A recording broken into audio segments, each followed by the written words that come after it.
Hello. Hello. Yeah. So what had happened? What's tea? What happened, home? Girl. Yes. You ready to cut up on this line, queen? Let's Because we let's about go. to. Let's go. Welcome, you guys. Welcome back to another episode here with Raina Tees. You two fabulous motherfucking South Floridian, Florida water, storm thumping, weather magic moving ass hoes, bitch, on the south side. Yes. On the south side. And just to let you girls know, Raina Teeth is available for bookings and or spell work, honey. Get your hot plate down in the description box below. We'll be leaving links. Contact us. Hi guys, welcome back to another episode of Raina Tees. So in this video, we're going to talk about overcoming your fears in order to be the best, most powerful witch that you can be. Because let's face it, there are a lot of things in magic, in witchcraft, in the occult, in ritual, in spirituality, in trance, in dimensions that a lot of us have been taught to fear growing up. A lot of us have been told that everything and anything that is spiritual, that is of other realms, of other forms of existence, of other dimensions, that it's scary or it's of the devil, that it's demonic. And when I use the word demonic, I mean it in a negative sense, because the original root for demon actually means a good spirit or a indifferent spirit. And that's its whole other show right there. But yeah, a lot of us have grown up fearing certain parts or certain levels or even all levels of these quote unquote supernatural things that we see in movies that we are supposed to fear, or things that they show us that, is scary. A movie that I can think of that's like that is Insidious, a movie that talks about astral projection, but they put fear into it because there's a monster in that world and you can get lost and never come back to your body. And astral projection, as we know, is the actual thing that's real, that happens to a lot of people. And it's not something that's negative. It's not something that's scary. There is no demon to attack you. You can't lose your spirit or your astral body and never come back. That does not happen. But imagine if a little kid who astral projected, or a teenager, and is watching this movie, it might freak them out. Or what if they had a bad trip, a bad experience, and this movie just confirmed to them, and they put fear into that. That can affect you as a witch and a spiritual practitioner, to have that fear. And, I experienced something similar to this growing up. It's the backstory of this video. When I was little, I began to have sleep paralysis. And I was around 7 years old. I was around the second grade, okay? And I'm in my mid-30s now, so this was a long time ago. But around this age, around 7 years old, is when I first began to have sleep paralysis. And around this time is when I saw this movie about UFOs, about aliens. And I don't remember the name of the movie, but there was a scene in the movie where the man is laying on this tablet or this table, and he has like some sort of skin material over his entire body, and he can't move. And he's screaming, and when I saw this, I was traumatized. And I associated this experience that I saw with my lucid dreaming. And okay, I think I got the name of the movie here. I think it's Fire in the Sky, something like that. But that movie was Fire in the Sky. It came out in 1993, so I was around I was 8 when this came out. So it's around that time, 1992, 1993, that I began to have these sleep paralysis episodes, and I associated it to alien abduction because the movie it looked so similar to what I experienced. Because when I would have my sleep paralysis, I would be laying in bed frozen. I couldn't move. I felt like the fabric was over me, and I was screaming and nothing would come out. It was terrifying. And I would go running to my parents' room, and I would, sleep in their bed, and this would happen every single night. And I developed a fear of the dark. And I couldn't go to sleep unless there was some form of light. So I used to leave the door open of my room, and the kitchen light would be left on all night for me so that I could sleep. But it would still happen. I would still get the sleep paralysis. And this was a fear that followed me into my teenage years, and even finding out when I was in the 9th grade that all of these years, sleep paralysis was actually the beginning or the first step of a lucid dream or astral projection. So all of those years that I've had a sleep paralysis, and maybe one astral experience as a child, but 99.9% of the time I was frozen and could not move, and I felt the entities around me, and I was scared for my life, and I couldn't speak, I couldn't scream. So that was my experience for years. And then when I got to 9th grade, and I met this guy who was a Wiccan, and he let me borrow a book on astral projection. And the first night that I read that book, I had my first out-of-body experience where I shot out of my body. And when I woke up, I was like, oh my God, like all of these years, because in the beginning of this experience, I was paralyzed. And then I felt like my body was just like shaking. Like it felt like a plane was about to launch, and then I just shot out of my body. And when I woke up out of that, I was like, oh my God, all this time, I was experiencing the beginning of astral projection. So, but even with that discovery, I still had this fear of the dark, because I still held that fear of aliens and abductions, because honestly, I do feel like I have been abducted. I do, especially as a child, I really do. I feel like, those episodes opened up my spiritual abilities.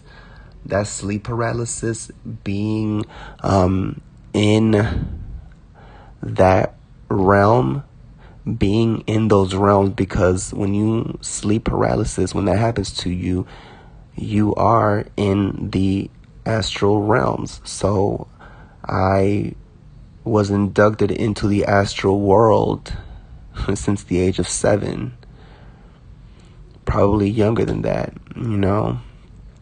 So that was my introduction into the spiritual. Lucid dreaming, astral projection, that is the root of my spiritual experiences. That's the beginning. So, I still had this fear. And as I got older and got more advanced into magic, and then into evocation, okay, at the age of 25 is when I did my first evocation. So it's going to be 10 years since my first evocation. Up to my first evocation, I still had that fear of the dark. And when I did my first evocation, I was scared shitless. I was. But it was a fear. And see, like, and that's how I know, like, this was my path, you know. Even through the fucking fear, I still did it. I still marched on. You know, when I read that book, Evoking Eternity, I mean, I have the whole Belial video, you know what I'm saying? Like, I was scared as fuck, and that spirit came to me in the sleep paralysis. Like, I had sleep paralysis. But see, by that point, it's like, it's complicated, because by that point, I wasn't afraid of sleep paralysis, but I was afraid of the dark, you know what I'm saying? So, like, when I woke up from that sleep paralysis where Belial came to me, and Dandelion in the same fucking sleep paralysis, I was freaking out. I was scared, you know what I'm saying? But even through that, even through my first evocation, like days later after that dream, those spirits came to me. Like, I never, even though I was, you know, I had my fear and stuff like that, I was scared, but it fueled the experience, and those spirits came regardless. Like, those spirits came anyway, you know what I'm saying?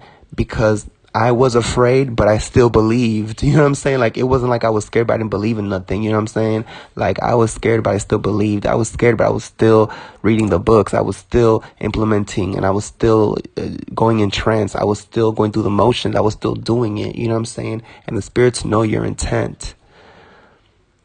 So after this first evocation, you know, time went on, was doing my evocations continuously, and, you know,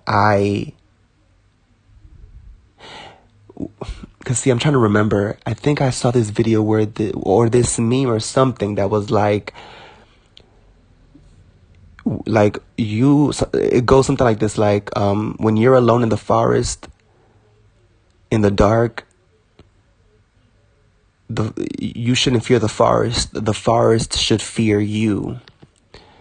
Some shit like that. And it stuck with me, you know, and even just thinking to myself and pondering and having my inner thoughts, you know, I would think, it's like, come on, I cannot have this fear of the dark and be a successful witch. I can't have this fear of the dark and be a spiritual worker. I can't be afraid of some invisible force or some ghost or some alien.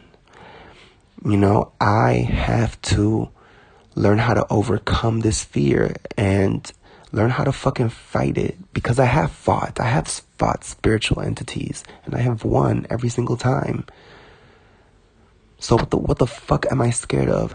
So, you know how they always say, whatever you're afraid of, in order to overcome it, you have to throw yourself in it. So I was like, you know what?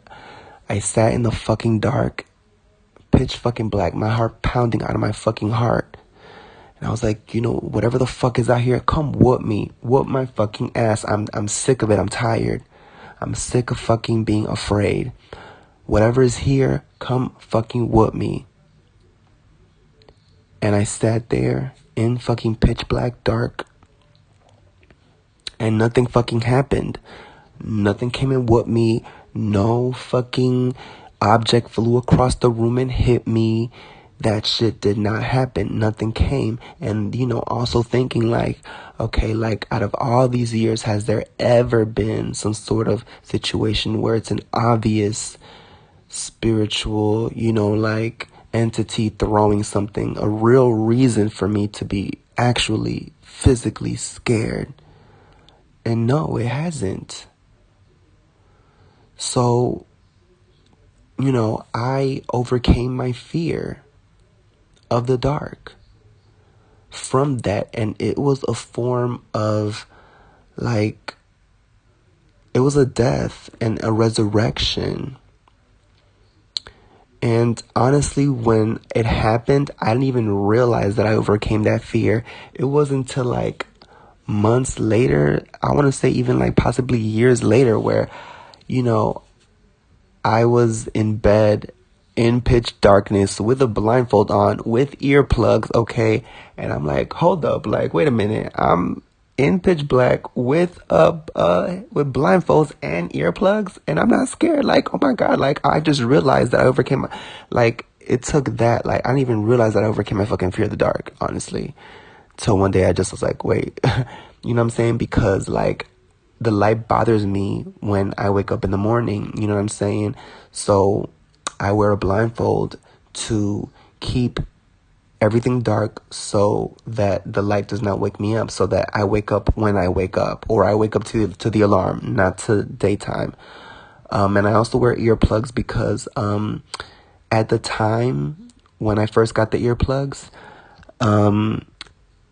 the city was doing construction or rebuilding the sidewalk, and they would start fucking hammering away on the damn street at like 6 o'clock in the morning. I even called the city once and complained about the shit. I'm like, y'all motherfuckers coming here at 6 o'clock in the morning on weekdays, the whole, and drilling next to my fucking house when I have to go to work, you know, and that shit went on for 2 fucking months every day, because them motherfuckers take their sweet ass time and do a horrible fucking job. So I bought earplugs and I never stopped wearing them. And I be knocked the fuck out. Knocked the fuck out. Blindfold, earplugs, in pitch motherfucking black. And I'm not scared. Okay? Ready to fucking whoop whatever. And when I'm in those fucking lucid dreams, in those astral projections, in those dimensions, I'm in that motherfucker because I got earplugs and a blindfold. Ain't shit with. I'm going through that motherfucker till it finishes. I'm in that motherfucking dream till it finishes. I'm in that realm till I wake the fuck up. And I'm ready to motherfucking fight. I ain't scared no more. You know what I'm saying?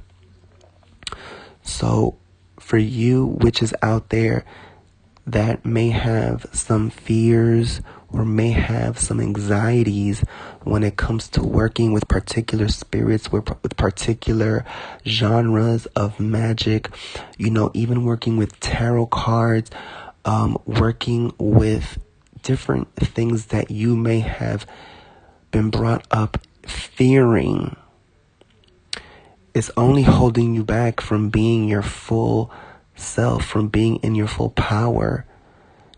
Okay, like, being a witch is to be spiritually fearless, to be mentally fearless, to be emotionally fearless. Okay, we are the healers, we are the protectors, we are the ones that people go to when there is a spiritual attack, when their house is possessed, when they're possessed. You know, we're the ones fighting, we're the intermediates. So you can't be afraid, you cannot. You can't call yourself an actual fucking witch and fear the Goetia and fear, you know, the deeper, more intense sides of magic. No, you have to embrace it all. You have to be ready for it all. Because the universe, we are microcosms of the universe. We can't shun out what everyone else has grown up to fear. We are beyond human fear of the mysterious. Back in the ancient times, we were the ones in the forests, in the mystery, you know, in the outskirts. We lived where the people did not go to, where they feared. You know what I'm saying? Like, we go in the darkness and come back with the light. And we go into the light and come back with the darkness. We hold the answers, the spiritual answers. So we cannot have fear when it comes to spirituality, when it comes to spirits, when it comes to other dimensions and other entities. No, we cannot. And if you do have a fear, I suggest that you face it. I know it's difficult, but honestly, you will grow so much. You will level up so hard, you don't even know. So that was basically what I wanted to get on here and talk about. Let me know what you guys think, and I will see you on the next one.